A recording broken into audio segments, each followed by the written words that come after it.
اللہ نے کوئی بیماری ایسی نہیں اتاری جس کے لیے شفا نہ اتاری ہو. ہر بیماری کا علاج موجود ہے. یہ الگ بات ہے کہ ہمیں پتہ نہ ہو یا کسی ڈاکٹر کو پتہ نہ ہو. اور نازل کرنے کا کیا مطلب ہے؟ بیماری آتی ہے تقدیر سے، تو بیماری اور شفا دونوں ہی تقدیر کا حصہ ہے.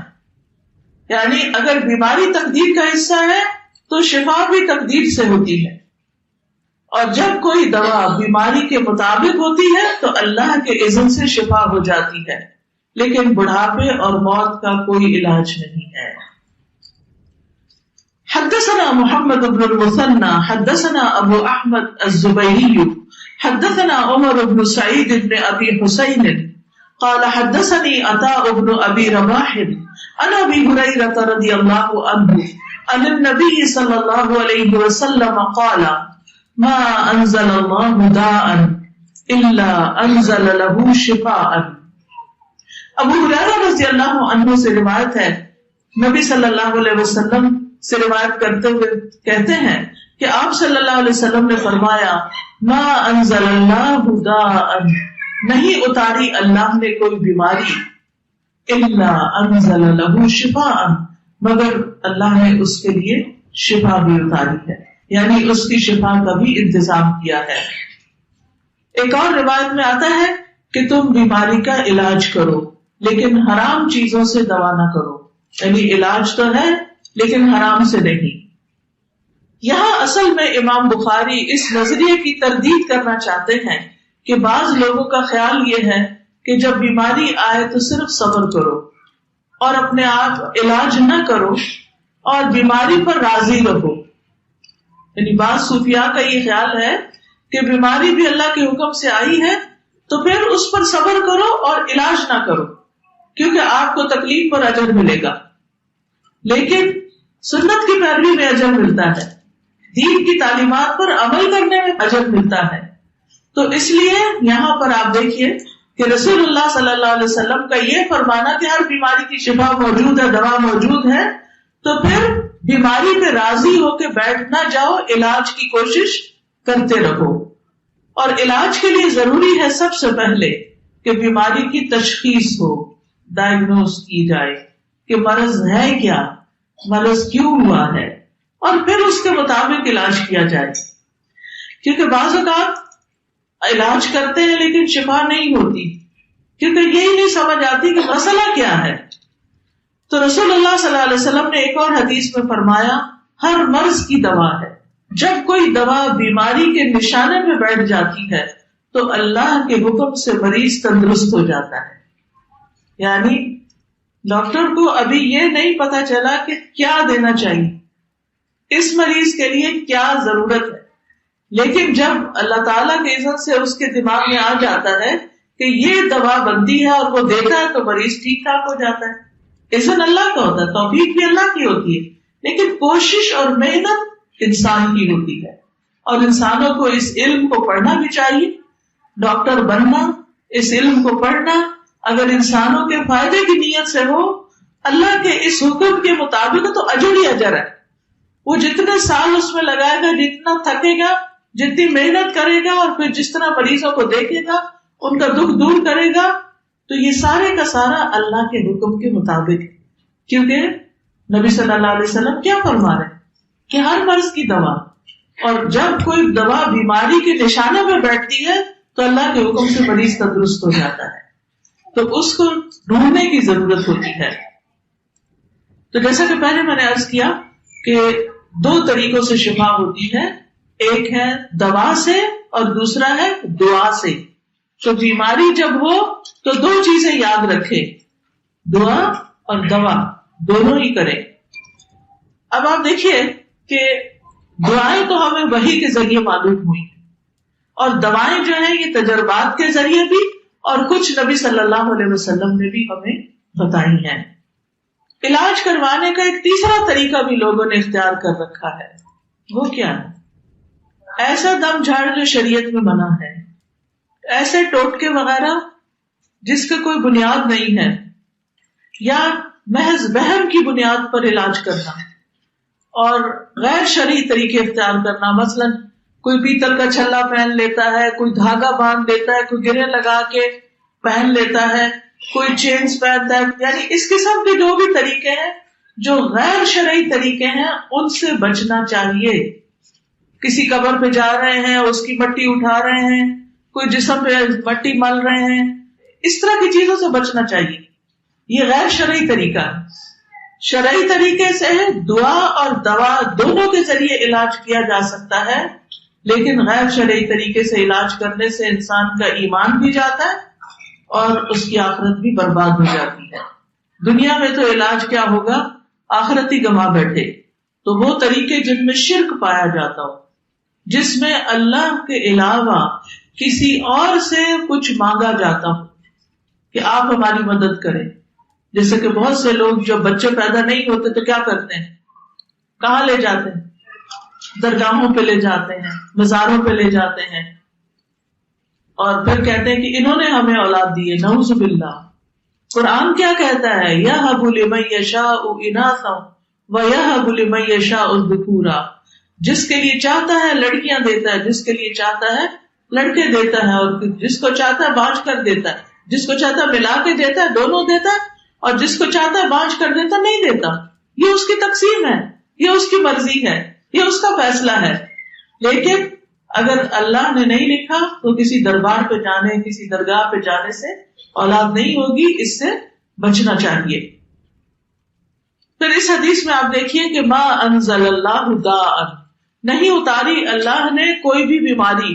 یہ حسی بیماری بھی ہو سکتی ہے، جسمانی بیماری بھی ہو سکتی ہے، اور روحانی بیماری بھی ہو سکتی ہے. یعنی کوئی نظر ہو سکتی ہے، کوئی جادو ہو سکتا ہے، کوئی مینٹل النس ہو سکتی ہے، کوئی ڈپریشن ہو سکتا ہے، انسان کو پریشان کرنے والی کوئی بھی چیز ہو سکتی ہے کہ جس کو النس کہیں گے. تو یہ ساری اللہ کے اذن یا تقدیر کا حصہ ہوتی ہے، اور ہر چیز کے پیچھے کوئی حکمت ہوتی ہے، کوئی وجہ ہوتی ہے. یعنی اللہ سبحانہ و تعالیٰ کے اذن سے جب کوئی بیمار ہوتا ہے تو یہ نہیں کہ اللہ تعالیٰ اس کو کوئی ظلم کرتا ہے، وہ اس لیے ہوتا ہے کہ اللہ تعالیٰ بعض اوقات اس بندے کو گناہوں سے پاک کرنا چاہتا ہے. بعض اوقات اس کے ذریعے سے اس کی آخرت کے درجات بلند کرتا ہے. کئی دفعہ ایسا بھی ہوتا ہے کہ انسان کا جو درجہ اللہ کے ہاں لکھا ہوا ہے وہ اپنے اعمال کی وجہ سے اس درجے تک نہیں پہنچتا، تو اللہ تعالیٰ اس پر کوئی آزمائش نہیں دیتے. کبھی ایسا ہوتا ہے کسی کو کوئی فریکچر ہو جاتا ہے، کسی کو کوئی ایسی بیماری اچانک آ جاتی ہے، اور وہ پھر اس میں صبر کرتا ہے تو وہ فوراً ایک دم اس کا گریڈ بہت اونچا چلا جاتا ہے جو عبادت سے حاصل ہونے والا نہیں تھا. بعض اوقات انسان جب بیمار ہوتا ہے تو وہ اپنے بارے میں زیادہ سوچتا ہے کہ میں نے کیا کیا گناہ کیے، میری کیا کیا غلطیاں ہیں. جب انسان صحت مند، انرجیٹک، طاقتور ہوتا ہے تو اس وقت کیا کرتا ہے، بھاگا دوڑا پھرتا ہے، ادھر جاؤ ادھر جاؤ، اس سے گپ شپ، ہنسی کھیل مذاق، کھانا پینا. اس کو اللہ کی یاد کم آتی ہے. لیکن جب انسان بیمار ہو کے بستر پر پڑ جاتا ہے تو پھر اللہ کی یاد بہت آتی، پھر توبہ استغفار بھی بہت ہوتی، پھر دعائیں بھی بہت ہوتی. تو یہ سب چیزیں اس کے درجے بلند کرنے کا ذریعہ بن جاتی ہیں. پھر آپ دیکھیے کہ جس طرح بیماریاں دو طرح کی ہیں، علاج بھی دو طرح کے ہیں. جیسے شروع سے میں عرض کر رہی ہوں آپ کو، قرآن شفا ہے. قرآن مجید میں اللہ تعالیٰ فرماتے ہیں یا ایھا الناس قد جاءتکم موعظۃ من ربکم وشفاء لما فی الصدور وہدی ورحمۃ للمؤمنین. اے لوگو، بے شک تمہارے پاس تمہارے رب کی طرف سے عظیم نصیحت اور اس کے لیے سراسر شفا جو سینوں میں ہے. دل کی بیماریوں کے لیے خاص طور پر قرآن شفا ہے، اور ایمان لانے والوں کے لیے سراسر ہدایت اور رحمت آئی ہے. تو اس لیے انسان کو قرآن سے علاج کرنا چاہیے. اور پھر اس میں یہ یاد رکھیے کہ تجربہ نہیں کرنا چاہیے کہ چلو ذرا کر کے دیکھتے ہیں ہوتا کہ نہیں علاج، بلکہ پورے یقین کے ساتھ علاج کرنا چاہیے. کیونکہ اللہ تعالیٰ نے ہر بیماری کا علاج پیدا کیا ہے، اس لیے علاج کرنا چاہیے. مسند احمد کی روایت میں آتا ہے حیث خلق الداء خلق الدواء فتداؤ. جیسے اس نے دوا پیدا کی بیماری، ایسے ہی دوا بھی پیدا کی، دونوں اللہ کی کریشن ہے. فتداؤ، تو تم کیا کرو؟ دوا کرو. دوا کرنے کا حکم دیا گیا ہے. اسامہ بن شریک کہتے ہیں میں نبی صلی اللہ علیہ وسلم کی خدمت میں پہنچا تو میں نے دیکھا کہ آپ کے صحابہ آپ کی مجلس میں ایسے بیٹھے ہوئے تھے گویا ان کے سروں پر پرندے بیٹھے ہیں، یعنی بہت ادب سے اور سکون سے بیٹھے ہوئے تھے. چنانچہ میں نے سلام کیا اور میں بیٹھ گیا. ادھر ادھر سے بدوی لوگ آئے، آرابی. انہوں نے پوچھا اے اللہ کے رسول صلی اللہ علیہ وسلم کیا ہم علاج کر لیا کریں؟ ہمیں اجازت ہے ہم علاج کریں؟ آپ نے فرمایا دوا استعمال کیا کرو. بلا شبہ اللہ نے کوئی بیماری ایسی پیدا نہیں کی مگر یہ کہ اس کی دوا پیدا کی ہے، سوائے ایک بیماری کے بڑھاپے کی، اس کی دوا نہیں ہے کوئی. پھر اسی طرح دوا سے شفا اللہ کے اذن سے ہوتی ہے، یہ بھی یاد رکھنا چاہیے. شفا ڈاکٹر کے ہاتھ میں نہیں ہوتی، اللہ کے ہاتھ میں ہوتی، اللہ کے اذن سے شفا ہوتی ہے. علاج کروانا اللہ کے حکم میں سے ہے. تو علاج کروانے کے کچھ اصول ہیں، یہ بھی یاد رکھیے. نمبر 1، اللہ کو شافی ماننا کہ اللہ ہی شافی. اللہم انت الشافی لا شفاء الا شفاؤک. ابراہیم علیہ السلام نے کہا تھا وَإِذَا مَرِضْتُ فَهُوَ يَشْفِينِ، جب میں بیمار ہوتا ہوں تو وہ مجھے شفا دیتا ہے، اور شفا اللہ کے ہاتھ میں ہے. نبی صلی اللہ علیہ وسلم جب دم کیا کرتے تھے تو یہ دعا پڑھتے تھے امسح البأس رب الناس بیدک الشفاء لا یکشف الکرب الا انت. اے لوگوں کے رب تکلیف دور کر دے، شفا تو تیرے ہی ہاتھ میں ہے، تیرے سوا درد کو کوئی دور کرنے والا نہیں، یعنی اس تکلیف کو دور کرنے والا اور کوئی نہیں. پھر اسی طرح حدیث میں آتا ہے کہ طبیب تو اللہ ہی ہے، یعنی اللہ تعالیٰ کا ایک نام الشافی ہے اور ایک الطبیب بھی ہے.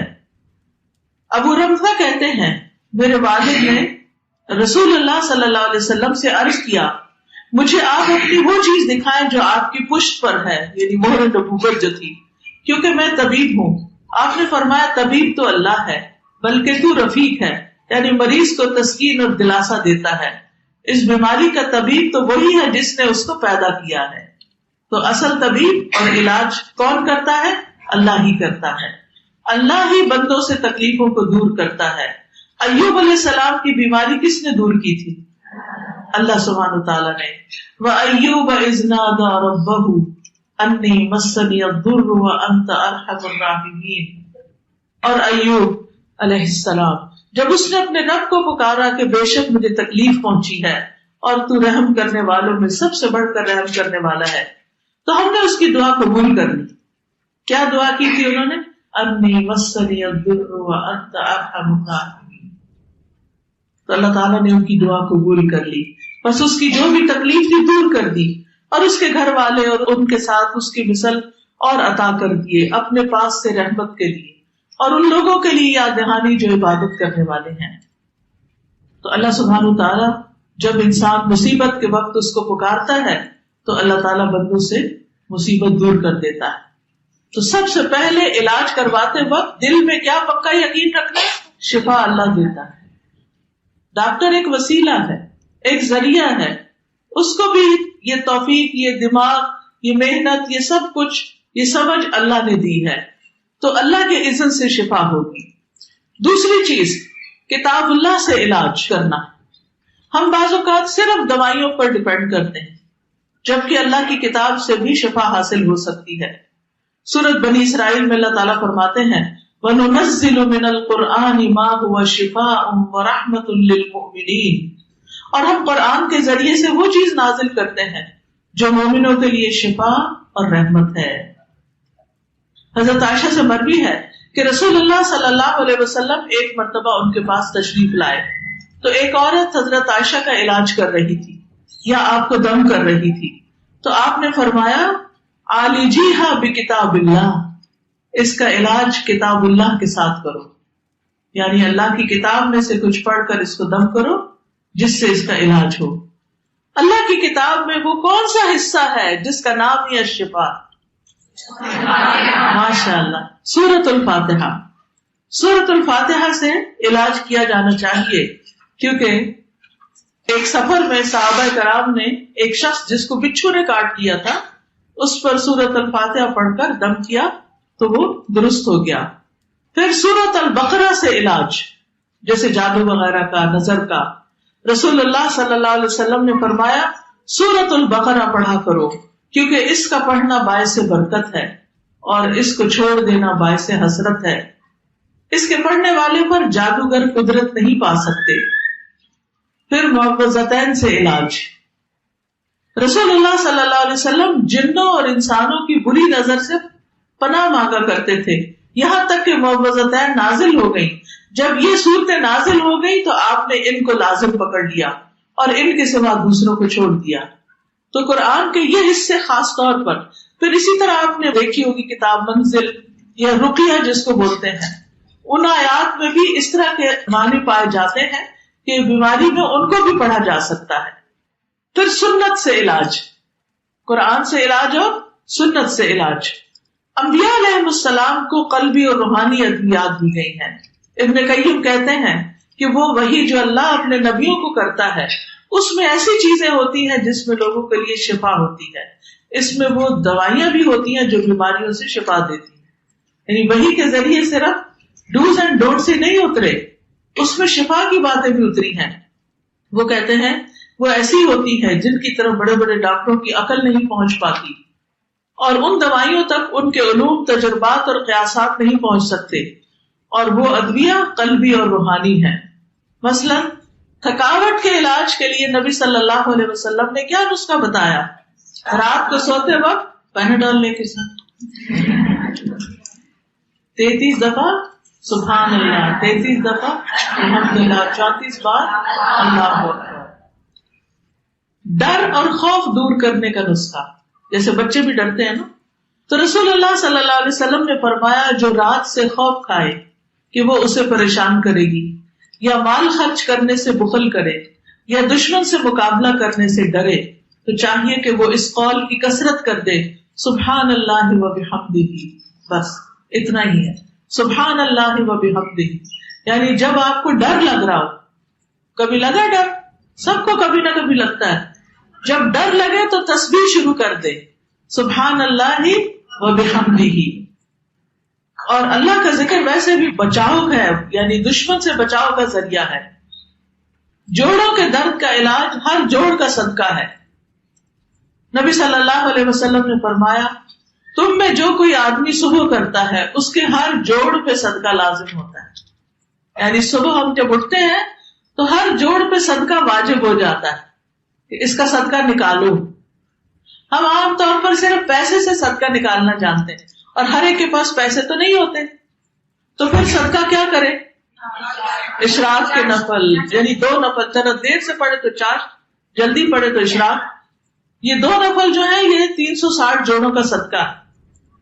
اسی طرح ہر مرتبہ سبحان اللہ کہنا صدقہ ہے، الحمدللہ کہنا صدقہ ہے، لا الہ الا اللہ کہنا صدقہ ہے، اللہ اکبر کہنا صدقہ ہے.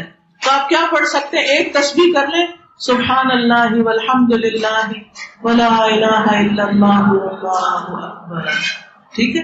اور اگر ولا حول ولا قوت الا باللہ بھی پڑھے تو بہت اچھا ہے، لیکن اتنا کہنا بھی کافی ہے. اسی طرح زہریلا جانور اگر کوئی ڈنگ مار جائے تو اس کے بارے میں آتا ہے، حضرت علی سے روایت ہے کہ نبی صلی اللہ علیہ وسلم کو بچھو نے ڈس لیا اور آپ نماز پڑھ رہے تھے. جب آپ نماز سے فارغ ہوئے تو فرمایا اللہ بچھو پہ لعنت کرے، وہ نہ نمازی کو چھوڑتا ہے نہ کسی اور کو. پھر آپ نے پانی اور نمک منگوایا اور آپ اس پر ملتے جا رہے تھے اور یہ سورتیں پڑھ رہے تھے، قل یا ایھا الکافرون، قل اعوذ برب الفلق اور قل اعوذ برب الناس. اس بچھو کی کاٹنے کی جگہ پر پانی اور نمک لگا کے یہ سورتیں پڑھ کے دم کر رہے تھے. تیسری چیز طب نبوی سے علاج کرانا، جس میں سب سے پہلے حجامہ. نبی صلی اللہ علیہ وسلم نے فرمایا اگر تمہاری دواؤں میں کسی میں بھلائی ہے تو پچنا لگوانے میں، نہیں حجامہ کرانے میں، یا شہد پینے میں، یا آگ سے داغنے میں ہے. اور اگر وہ مرض کے مطابق ہو، یعنی اگر وہ مرض کے مطابق ہو، حجامہ ایسا کیا کہ بیماری کے مطابق ہے، پھر علاج فائدہ دے گا. اور میں آگ سے داغنے کو پسند نہیں کرتا.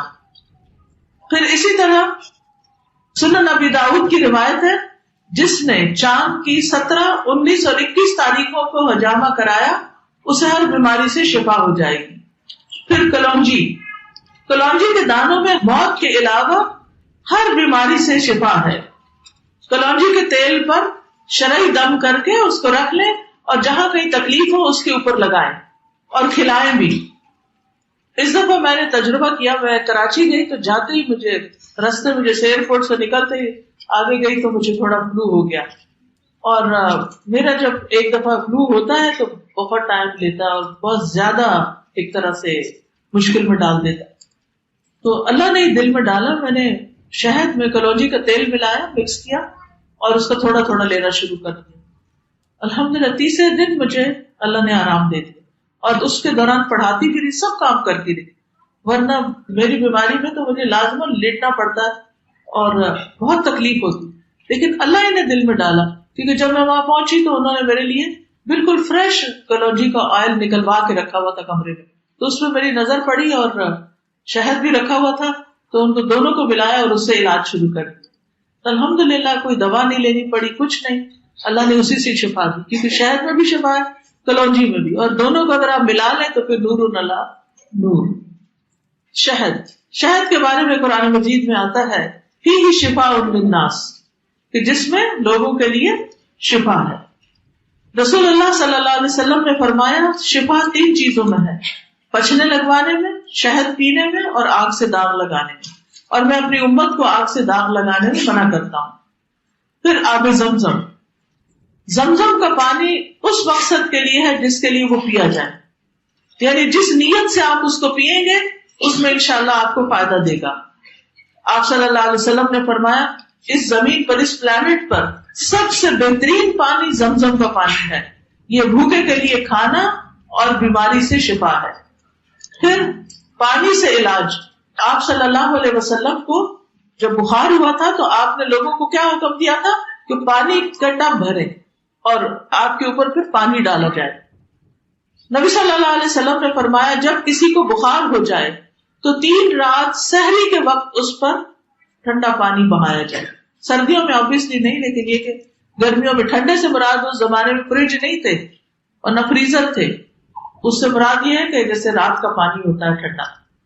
پھر زیتون کا تیل بھی بہت فائدے کی چیز ہے۔ نبی صلی اللہ علیہ وسلم نے فرمایا زیتون کھاؤ اور اس کو لگاؤ، بے شک یہ مبارک درخت سے ہے، یعنی زیتون پی بھی سکتے ہیں، خصوصاً جن کو ڈرائی کاف ہوتی ہے، اگر تھوڑا سا صبح نہار میں زیتون کے تیل کی چمچی چائے والی اگر پی لے تو الحمدللہ گلے کو سکون بھی ملتا ہے اور خشکی بھی دور ہو جاتی ہے، کھانسی کو بہت فائدہ دیتا ہے۔ پھر بیری کے پتوں سے علاج، خاص طور پر اگر نظر لگ جائے یا ویسے ہی بیماری ہو کوئی، تو بیری کے 7 پتے لے کر تازہ فریش، آپ کے شہر میں بیری ہوتی ہے؟